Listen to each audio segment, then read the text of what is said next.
সম্প্রতি আমি একটি গল্প পড়েছি, যে গল্পটি শুনলে আপনাদের নিজেকে আর কখনোই মূল্যহীন কিংবা ছোট মনে হবে না।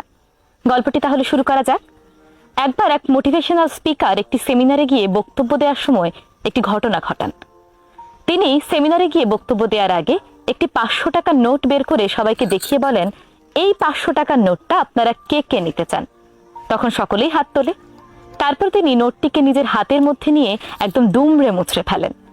তারপর তিনি আবারও 500 টাকার নোটটি উপরে তুলে বলেন, এইবার এই নোটটি কে কে নিতে চান? তখনও সকলেই হাত তোলে সেই নোটটি নেয়ার জন্য। এইবার তিনি সেই দুমড়ানো মুচড়ানো নোটটিকে পায়ের নিচে মারিয়ে বালি লাগিয়ে আবারও সবাইকে বললেন, এইবার কে নিতে চাও এই 500 টাকার নোট? আবারও সকলেই হাত তুলল। তারপর তিনি বললেন, আপনারা এই দুমড়ানো মুচড়ানো বালি লাগানো নোটটি কেন নিতে চান?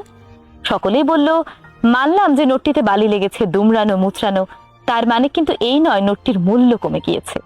চকচকে অবস্থায় নোটটির মূল্য যেমন ছিল, এখনো তার মূল্য একই আছে। মানুষের জীবনটাও অনেকটা এমনই।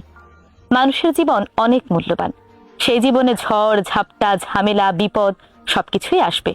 আর এই ঝড় ঝাপটা আসার মানে এই নয় মানুষের জীবনের মূল্য কমে গিয়েছে।